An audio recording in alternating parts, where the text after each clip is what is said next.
Bonjour, je suis Agnès Chamakh-Benbihi, auteure, comédienne, professeure de théâtre et directrice du Théâtre des Brunes à Avignon.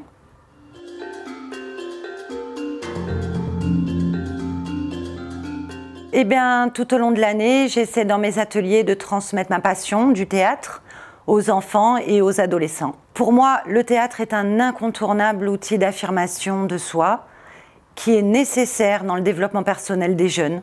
Et c'est bien dans ce cadre-là, et pour eux, que je me suis mise à écrire des pièces pour le jeune public. Chaque pièce est l'aboutissement du travail pédagogique de l'année.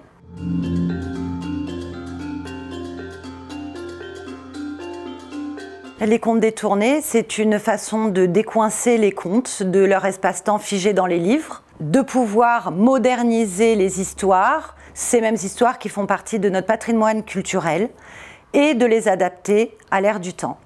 Dans le recueil Contes détournés, les éditions Retz m'ont donné la possibilité de publier 2 pièces destinées aux 10-12 ans, Chaperon, d'après la légende Le Petit Chaperon Rouge, et Blanche-Neige et Blanc-Neige, d'après le mythe germanique de Blanche-Neige.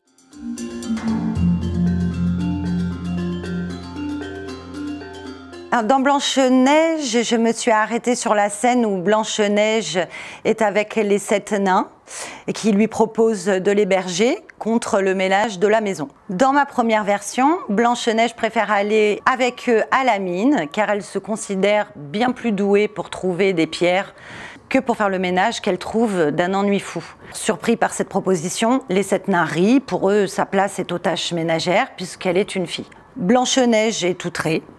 Et c'est toute la problématique actuelle de l'égalité entre hommes et femmes que, ici, j'ai voulu mettre en lumière. Et pour aller encore plus loin, j'ai écrit une seconde version, détournée, dans laquelle Blanche-Neige devient Blanc-Neige. Et oui, en fait, après tout, pourquoi Blanche-Neige ne serait pas un homme? Dans cette seconde histoire, les 7 nains ne lui demandent pas de faire le ménage, mais lui proposent, tout de go, de les aider à la mine. Blanc-Neige ne l'entend pas de cette oreille. Il veut faire le ménage. Là, les 7 nains ne comprennent pas car pour eux, un valeureux et fort prince ne s'adonne pas aux tâches ménagères. Blanc-Neige, lui, ne voit pas le problème. Il peut tout à fait faire le ménage tout en étant le prince le plus fort du royaume. Ce sont 2 scènes miroirs que j'ai écrites. Et ce qui m'a plu dans cette écriture, c'est de traiter le conflit de génération que j'ai voulu mettre en avant et leur vision différente des rapports sociaux garçons-filles.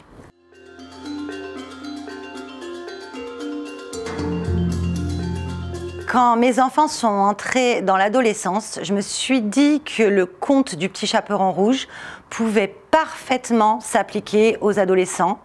Alors je l'ai simplement fait grandir, ce Petit Chaperon Rouge, et il est donc devenu une adolescente nommée Chaperon. Effectivement, l'âge où les enfants veulent plus de liberté, c'est précisément l'adolescence. Ils veulent être considérés comme des adultes alors qu'ils ne le sont pas encore. Et puis c'est aussi l'âge où ils se construisent et se détachent de leurs parents, faisant naître dans la famille des tensions et des conflits. Et pour finir, c'est l'âge des vulnérabilités, des influences qui peuvent mettre en danger un jeune ado, prêt à suivre n'importe quel beau parleur, qui sait lui dire ce qu'il veut entendre. Ce beau parleur, ici, est incarné par le loup, évidemment.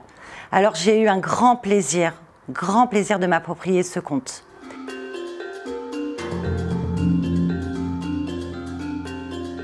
Et le théâtre est plus qu'une passion, c'est un véritable outil, un outil incroyable dans le développement de l'enfant. Il permet la prise de parole, le travail en groupe, il permet de cultiver l'estime de soi, de gagner en aisance. Alors, si en jouant mes textes, il découvre cet art magnifique et magique, ben, j'en serais très heureuse.